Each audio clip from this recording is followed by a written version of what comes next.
Käyväs vähän läpi tätä Exodusta. Elikkä Exodus on tämä Israelin Egyptistä lähtö. Ja pohjatarinanahan sille on se, kun nämä Joosefin veljet myy Joosefin orjaksi Egyptiin ja Joosefi nousee siellä suureen valtaan ja myöhemmin sitten tämä Jaakobi eli hänen isänsä ja hänen veljensä tulee perheineen sinne Egyptiin noin 70 tai 75 henkeä ja tästä Jaakobista eli Israelista sitten poloveutuu tämä Israelin kansa ja että myöhemmin tämä Israelin kansa orjuutetaan siellä Egyptissä ja sitten Mooseksen johdolla ne lähtee sieltä Egyptistä pois. Ja tästä sitten käydään vähän läpi näitä asioita, kun se on käsitys on, että siitä ei ole mitään todisteita ja varsinaisia arkeologisia todisteita ei oikein eikä niinku semmoisia vahvoja loogisia perusteita niinku ei löydetäkään, jos me lähdetään sen myöhemmän Exoduksen ajoituksen mukaan, että tämä olisi niinku tapahtunut Ramseksen aikaan.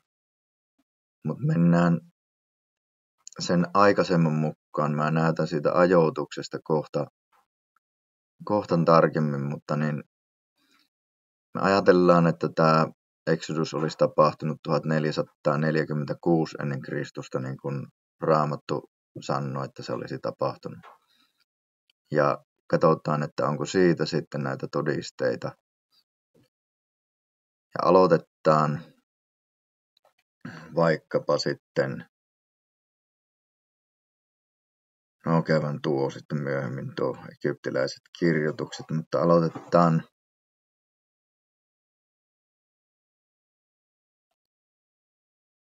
aloitetaan tällä arkeologialla.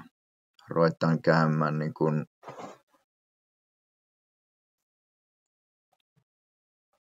aloitetaan sillä ajoituksella suoraan, että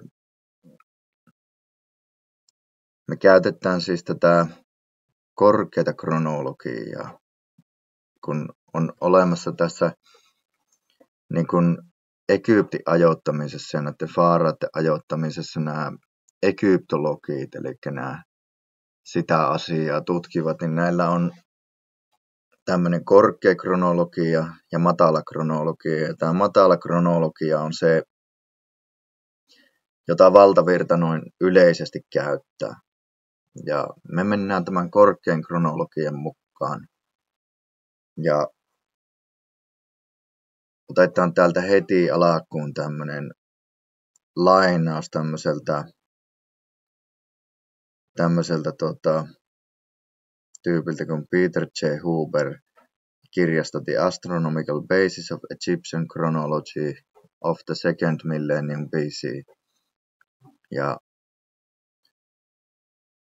kuuluu näin, että perinteinen ajoitus Tutmosen kolmen valtaan astumisen vuodeksi 1479 ennen Kristusta sopii yhteen suorien kuupäivien kanssa, mutta useat egyptologit ovat sitä mieltä, että näitä päiviä pitäisi korjata yhdellä päivällä, ja tällöin ainoaksi oikeaksi päiväksi käy vuosi 1504 ennen Kristusta. Ja tässä nyt sitten me tiedetään näistä egyptiläisistä kirjoituksista, että tämä Tutmosen kolmas oli vallassa 54 vuotta. Ja tarkoittaa vuoteen 1450 ennen Kristusta. Ja jos me ajatellaan, että tämä Exodus olisi ollut 1446, niin katsotaan ensin, että miksi me ajatellaan näin. Me voitaisiin Jeftan ajasta on 300 vuotta jossain kohdin Raamatussa sanotaan, mutta mennään tämän mukaan, mikä täällä on tämä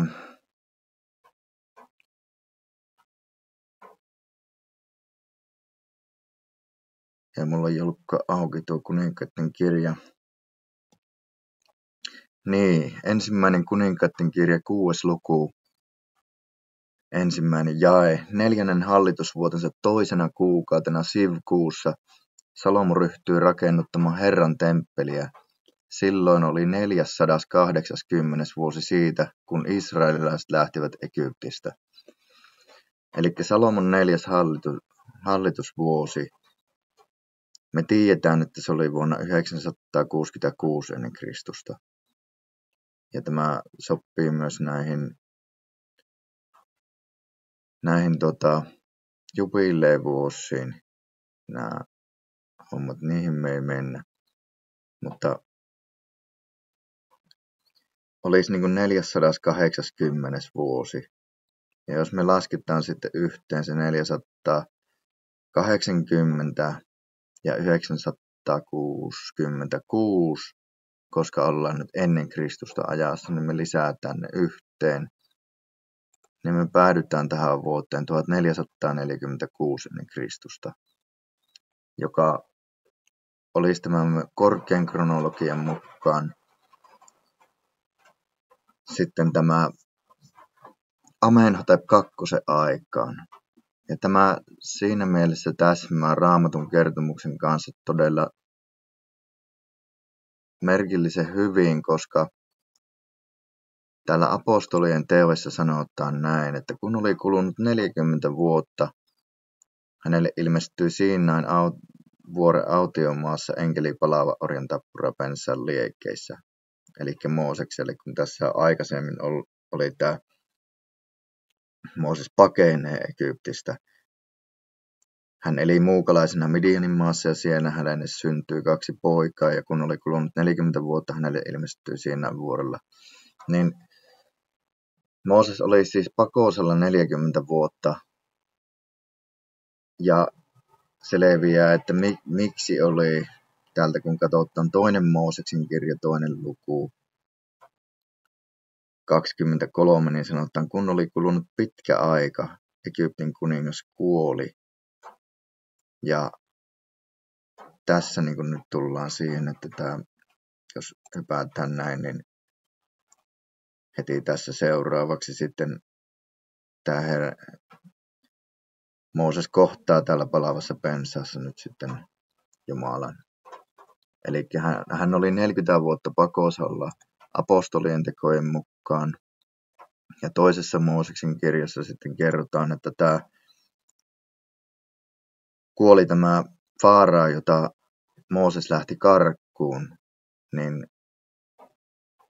sitten tässä ennen sitä. Ja mietitään, että ketkä Faaraat hallitsi yli 40 vuotta, niin ei ole kun tässä lähimainkaan näitä, kun Ramses on 1, ja sitten tämä Tutmose 3 on toinen. Ja Tutmose 3 hallitsi sen 54 vuotta.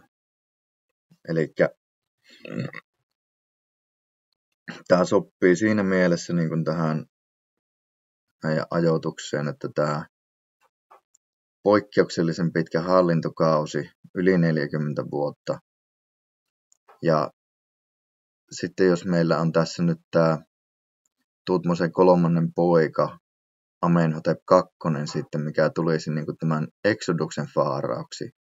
Hän olisi niin kuin 4 vuotta vallassa ennen kuin sitten tämä Exodus tapahtuu. Niin mitä me nähdään sitten tästä Amenhotep II, joka olisi tämä Exoduksen faaraa, niin sen, että tällä oli esikoispoika, joka hävisi historiasta. Ja me tiedetään, kun Raamattu sanoo, että kaikki Egyptin esikoiset kuoli, aina vankityrmissä viruvan vangin esikoisesta Faarao esikoiseen. Niin me tiedetään, että Faarao esikoisen piti kuolla. Ja tämä Amenhotep II esikoinen kuoli, se hävisi historiasta kokonaan. Ja sitten tässä Amenhotep II muumiohan on löydetty. Se on yksi näitä harvoja, ketä on löydetty, ja tämä Amenhotep II hauta oli piilotettu myös muita näitä faaraita haudanryöstäjiltä piiloon. Ja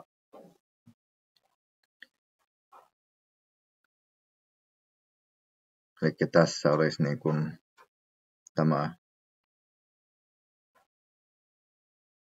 Amenhotep II naama, joka nyt sitten olisi tämä Exoduksen faaraa. No mitä tästä muumiosta sitten niin kuin voidaan todeta, niin tämä on täynnä paiseita, tämä muumio. Ja ne muut faaraat ei ollut täynnä paiseita, mitä löydettiin. Mutta Raamattu kertoo siitä, että yhtenä vitsauksena nämä egyptiläiset sai paiseita.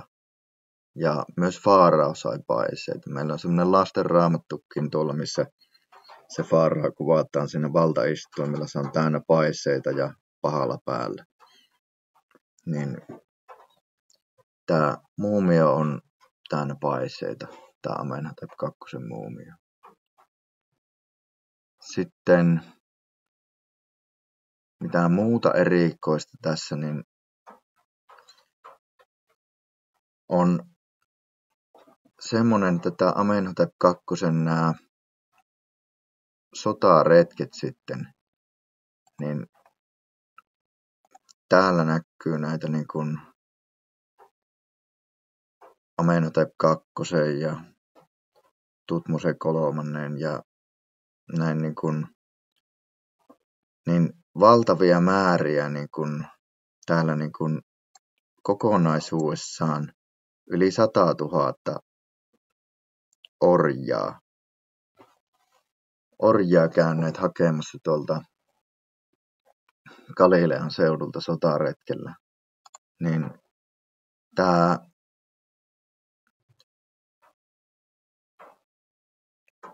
voisi olla yksi merkki siitä, että niin tällä on koetettu paikata sitä menetystä, mikä tuli, kun Israel lähti sieltä Egyptistä pois ja ne menetti sitä kautta ne orjansa. Ja mä tässä koitin kaivella näitä, että mistä nämä tulee, niin mä jouduin sitten lopulta, koska mä en päässyt käsiksi näihin.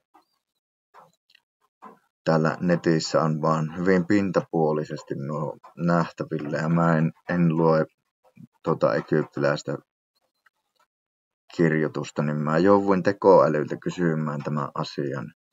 Ja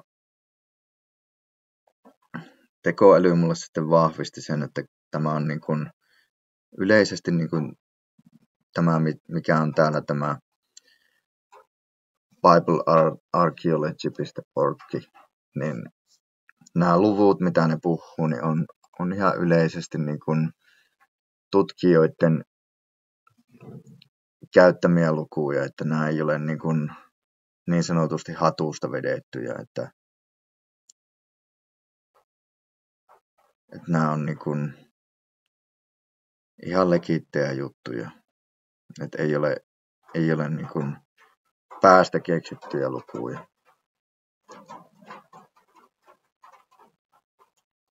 No, mitä muuta sitten?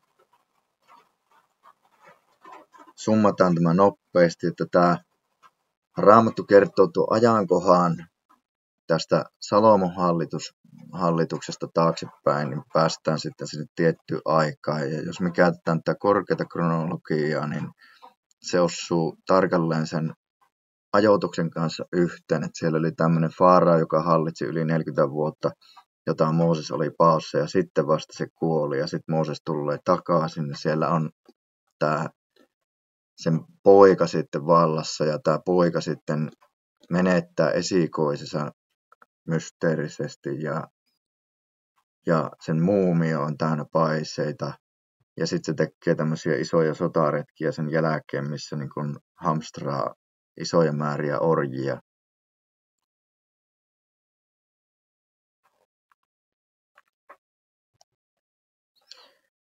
Sitten tässä on tämmöinen juttu, kun tämän Amenhotep II jälkeen, niin kuin Amenhotep III aikaan, sitten Egypti koki tämmöisen niin kuin notkahuksen, että niin kuin sen taloudellinen ja sotilaallinen mahti oli niin kuin, alkoi niin kuin romuttumaan, kun se oli huipussaan tämän Amenhotep II aikaan.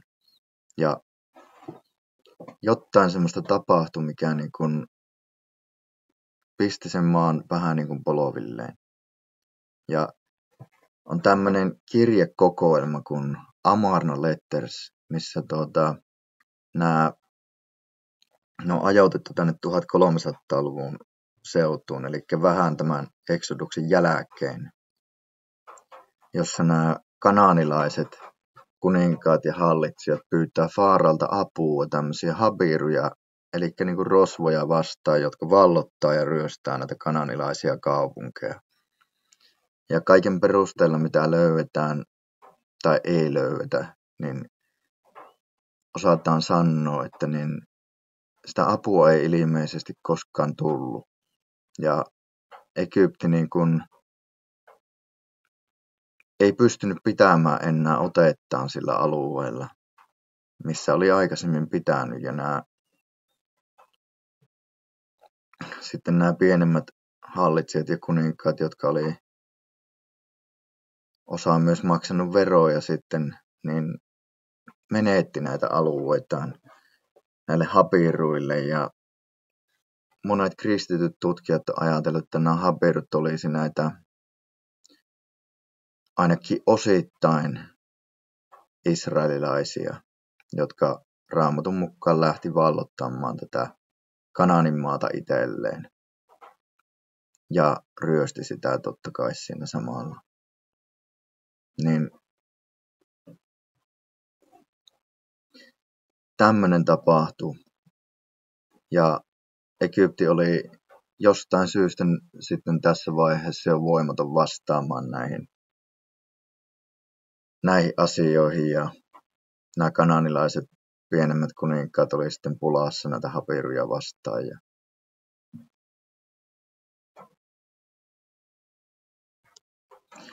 sitten sen jälkeen, kun Israelin olisi pitänyt lähteä sieltä Egyptistä, niin on tämmöinen hieroglyfinen kaiverus täällä tämmöisessä Solebin temppelissä Amenhotep III ajalta täällä 1390–1352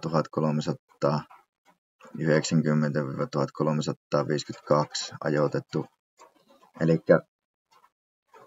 hiukka tämän jälkeen, kun tämä Exodusi olisi pitänyt tapahtua, niin täällä on maininta tämmöisistä niin kuin Jaaven shasuista. Eli tämä Jaave on nyt niin kuin tämä Jumalan nimi Raamatussa, tämä Jahve. Ja nämä niin kuin shasu tarkoittaa vaan niin kuin semmoista niin kuin kulukuria tai niin kuin kiertolaista, semmoisia paimentolaista, niin kuin jotain millä ei ole omaa maata, vaan ne on kulukijoita. Ja nämä Jahven kulukurit oli nyt niin kuin ensimmäistä kertaa ilmestynyt niin kuin maailman kartalle ja näyttämölle tässä hiukkasen jälkeen, kun tämä Exodusi olisi pitänyt tapahtua. Ja mikä tässä on silleen niin kuin merkille pantavaa, niin on, että tätä Jahve-nimeä ei esiinny ennen tätä, kun hiukkasen jälkeen, kun Israel olisi pitänytkin lähteä Egyptistä. Ja siinä on tämmöinen merkille pantava juttu, kun 2. Mooseksen kirja 6. luku 2-4 jae kertoo tällä lailla, että Jumala sanoi Moosekselle, minä olen Jahve, Herra. Abrahamille, Iisakille ja Jaakobille minä olen ilmestynyt Jumalan, kaikkivaltiaan nimisenä, mutta nimeäni Jahve minä en heille ilmoittanut. Minä annoin heille myös lupauksen, että he saavat omakseen Kanaanin maan, vieraan maan, jossa he asuivat muukalaisina. Niin tässä nyt Jumala ilmoittaa oman nimensä Moosekselle, ja ennen tätä niin hän ei ilmeisestikään ole muillekaan esittäytynyt, kun ei ole kerta niin kuin esittäytynyt nimeltä myöskään Abrahamille, Iisakille eikä Jaakobille, eli näille patriarkoille, niin voitaisiin ajatella, että tämä on ensimmäinen kerta, kun Jumala esittelee oman nimensä. Ja tästä toki sitten, tämä on nyt se tilanne, jossa niin kuin Jumala ilmestyy Moosekselle ja käskee Mooseksen mennä hakemaan se kansa pois Egyptistä. Ja niin käy, ja kansa lähtee Egyptistä, ja sitten perään sitten tulee tämmöinen niin kuin, kohta sen jälkeen sitten täällä on tämmöinen niin kuin Jahven kulukurit maailmankartalla. Ja tämän voit löytää tuolta Solepin temppelistä vieläkin, jos osaat sitä lukemaan. En osaa, enkä varmaan opettelekaan. Sitten katsotaan.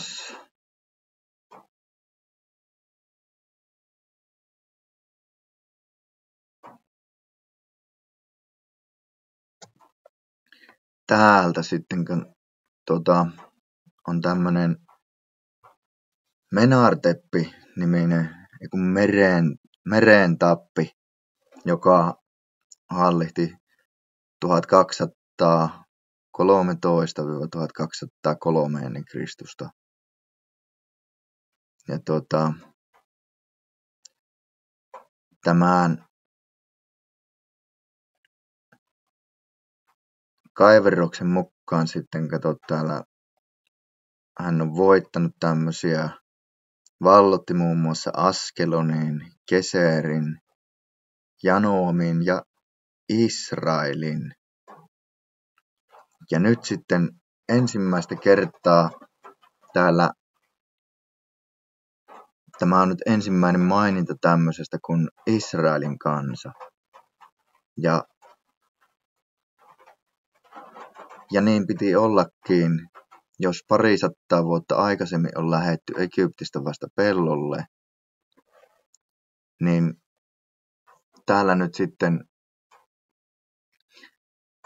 Raamatun mukaan alkoi olla jo aika lailla se Kanaanin maa niin kuin isolta osin Israelin hallussa, kun Joosua teki iso osan siitä valloitustyöstä ja omana elinaikanaan. Niin, mutta me tiedetään, että ei se koko Israelia ole tämä vaaraa vallottanut, koska Israeli oli vielä hetken päästäkin ja 200 vuotta myöhemmin sitten hankki itselleen kuninkaankin, niin ei nyt ihan, tämä on vähän silleen yliammuttua, että sanotaan, että on vallottanut Israelin. Mutta joka tapauksessa tämä Israelin kansa nyt ilmestyy ensimmäistä kertaa maailman näyttämölle. Ja näin piti ollakin, koska Israelin kansa ei ole ennen tätä ollut niin kuin maailman näyttämöllä, koska Israeli oli vain yksi tyyppi, joka oli alkuperäiseltä nimeltään Jaakobi, joka meni perheensä kanssa Egyptiin ja vasta siellä kasvoi sitten kansaksi. Että se oli ensin iso laajentunut perhe ja sitten näillä tuli tämä kansallisidentiteetti sitten kunnolla oikeastaan niin kuin siinä vaiheessa, kun he lähtivät sieltä Egyptistä pellolle ja saivat Mooseksen lain. Ja heistä tuli tämä Israelin kansa sitten niin kuin oikein kunnolla. Ja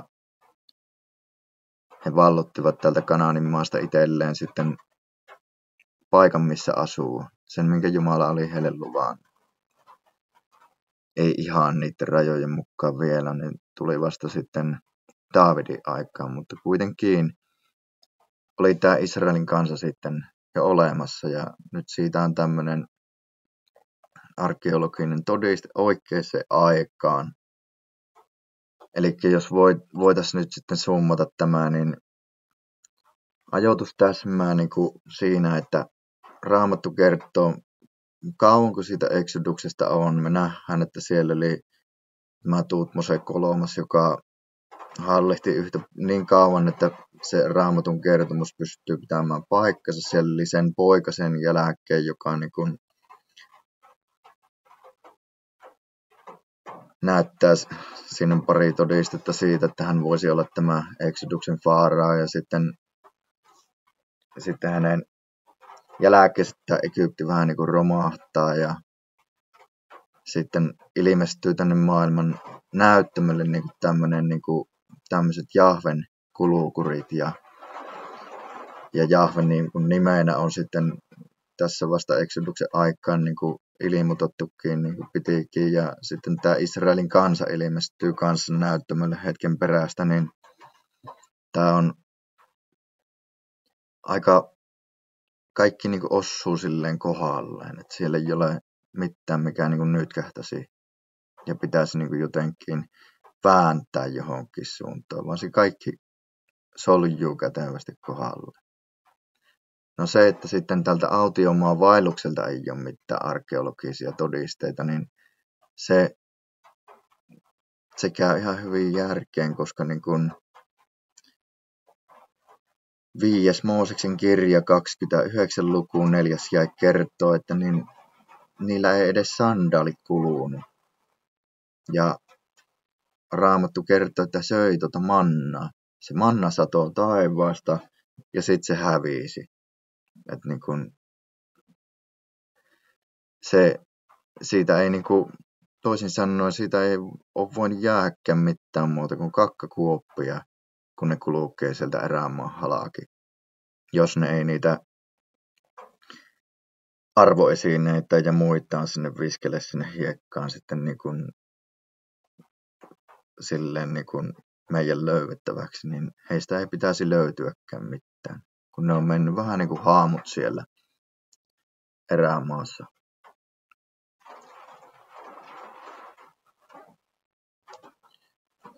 Sitten viimeisenä tämmöisenä arkeologisena todisteena otetaan niin kuin tämmöinen, että kyllä näitä seemiläisiä, eli kun israelilaiset on myös näitä seemiläisiä, eli tältä Levantista, Kanaanin maasta, niin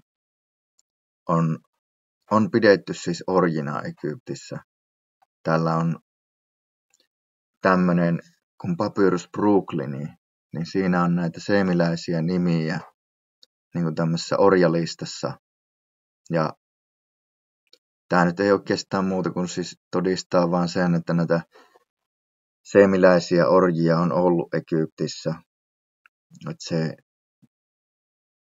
sitä ei voi varsinaisesti käyttää siihen, että se tarkoittaisi, että israelilaiset on siellä ollut.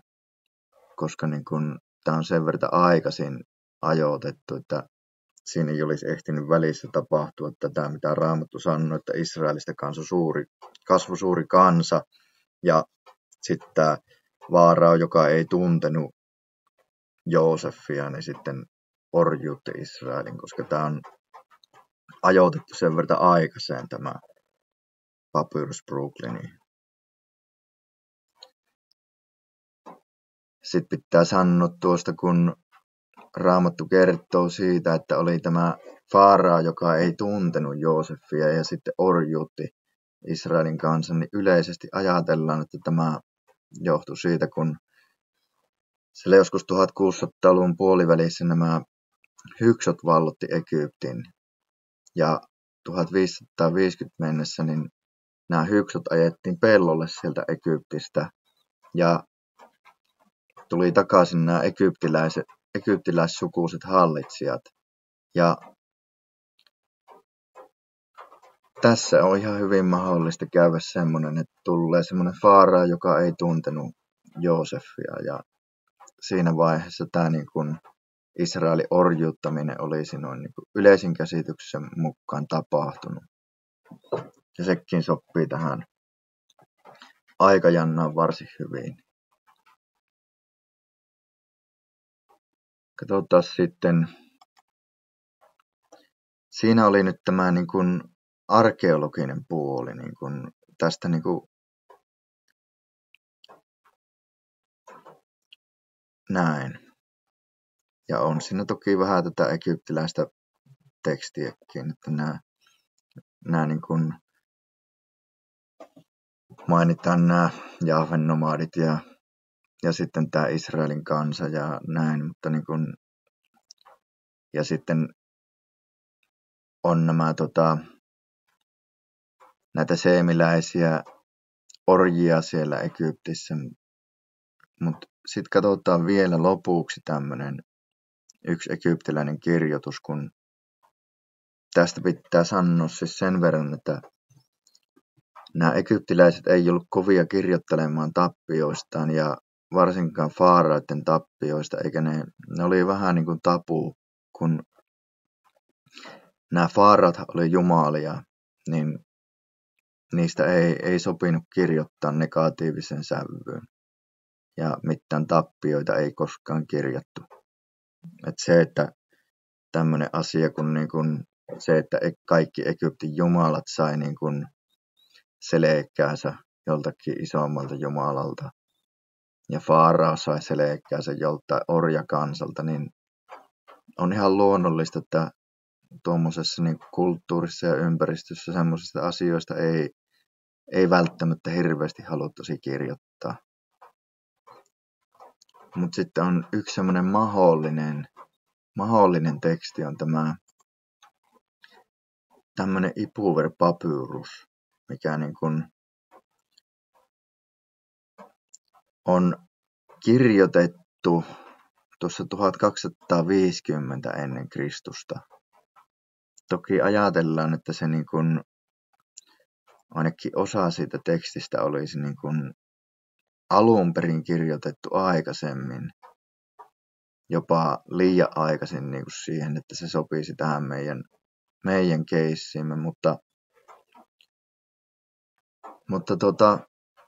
katsotaan kuitenkin vähän sitä sisältöä.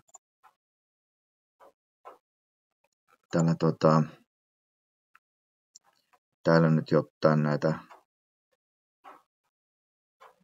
yhtymäkohtia Raamattuun, mutta mennään tuonne. Mä olen niitä tänne kirjoittanut ylös, niin noita kirjoittelee tämmöisistä asioista, kun että Niili on muuttunut vereeksi, että kaikkialla on verta ja ihmiset on kuolemaisilla jannoon, niin Raamattuhan sanoo, että tämä Jumala muutti Niilin veden vereeksi. Ja siitä pitää sanoa sen verran, että mä kysyin tekoälyltä, että onko mitään semmoisia niin kuin Raamatun lisäksi mitään muita muinaisia tekstejä, missä joki olisi muuttunut vereeksi. Ja ei ollut, mutta verisatteita on, niin kuin Homeroksen Iliadi on kaikista vanhin, missä niin kuin on mainittu tämmöisistä verisatteista ja niistä on paljon keskiajalta myös dokumentoituja tapauksia, mutta tämmöisestä, että joki muuttuisi vereksi, niin ei ole. Mikä siinä on silleen merkille pantavaa, niin voidaan täältä katsoa. Niin tämmönenhän tapahtui täällä meidän aikana. Tää Al Jazeera nyt niin kun on muuten kyllä kaikista turhanpäiväisin uutistoimista, mitä tiedän, mutta katsotaan nyt sieltä siitä huolimatta. Täällä on 2025 on niin kun Buenos Airesissa niin muuttunut tää joki tämmöiseksi niin kuin verenpunaiseksi. Ja tämmöisestä ei ole mitään Raamatun lisäksi mitään muita niin kuin tämmöisiä muinaisia kirjoituksia, niin kuin tekoälyn mukaan. Tämä käytin Manusta siinä, se on minun tekoälyassistentti. Siinä mielessä merkille pantavaa, että niin kuin Raamattu kertoo tuommoisesta ilmiöstä, jota niin kuin ei ole tunnettu voivan käydä ennen kuin meidän aikana niin sitten kävi. Niin. Ja Raamattu myös kertoo, että kaikki kalat kuoli. Ja jos se on tosissaan niin, että se ei ole ollut fyysisesti oikeita verta ja mitä verta se olisi ollut, niin kuin eläimen verta vai ihmisen verta vai mitä verta se olisi ollut, jos se olisi oikeita verta ollut. Mutta jos se ei ole ollut oikeita verta, vaan tämmöistä niin kuin verenpunaista, niin silloin se on tämmöisen myrkyllisen levää aiheuttamaa. Ja tuo aiheutti ihmisille kuolemia myös ja kaikki kalat kuoli tuolla joessa, mikä muuttui punaiseksi. Ja Raamattu kertoo, että kalat kuoli. Ja sitten jatketaan tällä noidan kirjoituksella, niin tämä noita ei kirjoita näistä sammakoista mitään. Kun Raamattu kertoo, että toisena vitsauksena tuli sammakoita. Mutta tässä on semmoinen juttu, että jos se niili muuttuu vereeksi, niin minnekä ne kaikki sammakot sieltä rannasta lähtee, niin ne tulee sinne kylälle. Ja sitten sulla on kylää täynnä sammakoita. Se on vaan niin kuin minun omaa tämmöistä pohdiskelua vaan sitä asiasta. Niin. Sitten tämä niin noita mainitsee sen, että karja itkee ja harhailee eikä sille ole kaitsia. Ja Raamatussa Jumala hävittää tämän Egyptin karjan. Sitten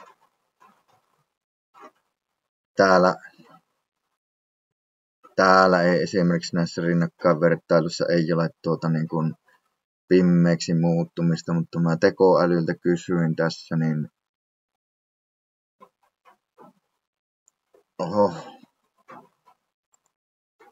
täällä kato vaikka AI-yhteenveto, että ei kerro, että Egyptissä ei ole valoa, mutta sitten on kuitenkin tämmöinen niin kuin rivi, jossa sanotaan, että maa on ilman valoa. Niin, no okei, jos ajatellaan, että maa on ilman valoa ja jos ajatellaan, että se nyt voisi kuvailla tämmöisiä asioita, mistä nyt niin kuin Raamattu puhuu, niin Jumalahan pimensi Egyptin ja se meni säkkipimmeeksi. Sitten tämä noita kirjoittaa myös siitä, että ei ole semmoista kotia, missä ei olla hauttaamassa veljeä ja maassa itketään rajuusti, niin Raamattu kertoo sen, että Jumala löi nämä Egyptin esikoiset kuoliaaksi. Ja sitten tämä noita myös valittelee sitä, että arvoesineet on ripustettu orjatyttöjen kaollaan. Ja Raamattu kertoo, että kun israelilaiset lopulta lähti Egyptistä, niin nämä egyptiläiset antoi niille mukaansa rikkauksia, kun ne lähti pois. Ja tuossa on muutama tuommoinen yhtymäkohta. Mä en osaa sanoa tarkemmin tästä noidan kirjoituksesta, että voidaanko sitä nyt ottaa sillä lailla legiittinä todisteena tästä asiasta, mutta tuommoisia erikoisia yhtymäkohtia näin ei läheskään arkipäiväisiin asioihin, niin niitä on. Ja mitä me voidaan sitten todeta, niin se, että ettei olisi mitään todisteita tästä, niin kyllä tästä nyt niin kuin jotain on. Eikä tässä ole kaikki mitä mä nyt sanoin, että tämä on vaan tämmöinen lyhyt video. Mutta niin kuin, kyllä siitä jotain todisteita kuitenkin on. Ja sillä mennään. Kiitos.